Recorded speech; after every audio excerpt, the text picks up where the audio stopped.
He had the numbers.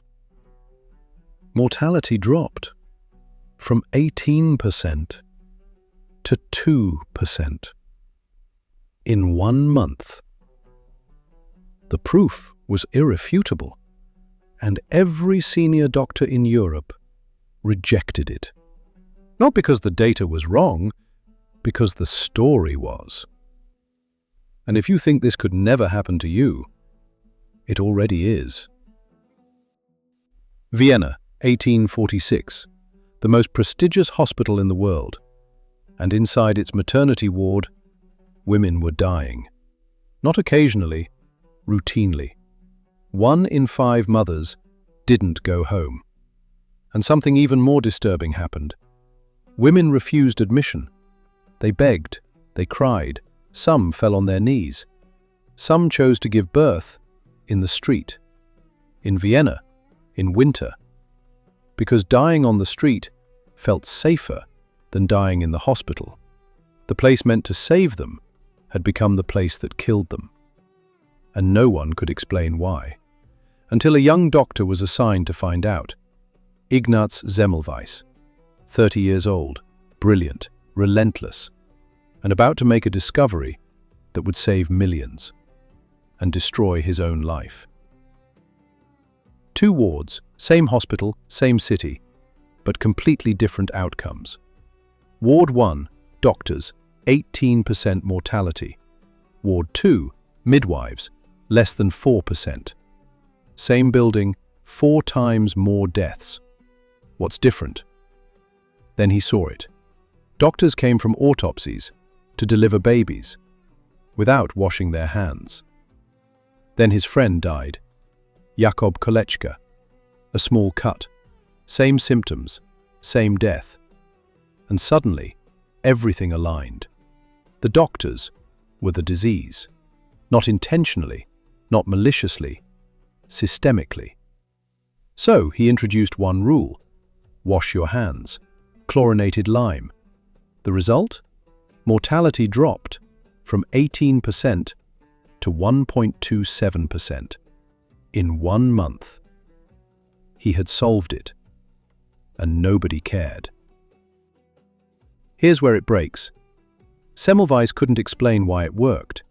No germ theory, no framework. He had the proof, he had the numbers, but he had no story. No story, no meaning. No meaning, no change. So he pushed harder. Letters, lectures, accusations. And then he crossed the line.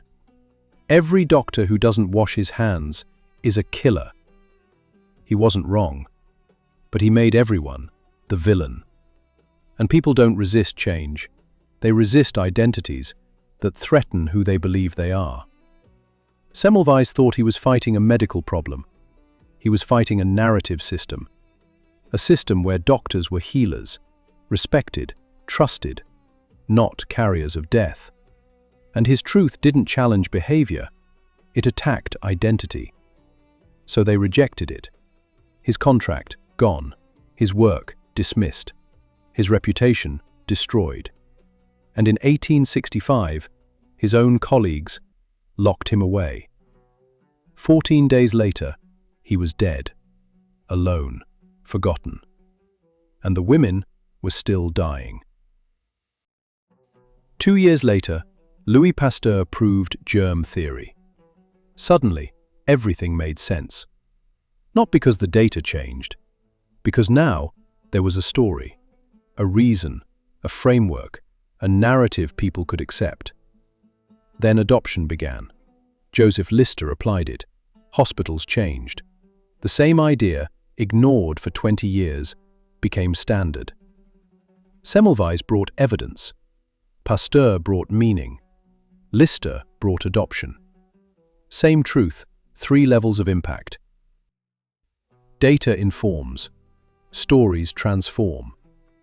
In every organization, truth competes with identity. And identity wins, unless you rewrite the story. Semmelweis had the strongest data in medicine, but his story made doctors feel like criminals. Pasteur's story made them feel like pioneers. Same truth, opposite narrative. One was rejected. One changed the world. This is the failure most leaders never see. You don't fail because your ideas are wrong.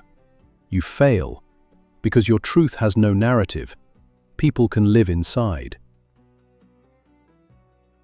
This is the problem most leaders never diagnose. And it's exactly what I explore in Lead Change with Story. Not how to tell better stories, but how to build narratives that people can step into without losing who they are. So here is the real question.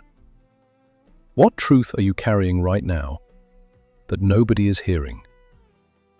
Is it the truth or the story around it? And once you see that, you can't unsee it. If this made you think, there's more. Will you subscribe?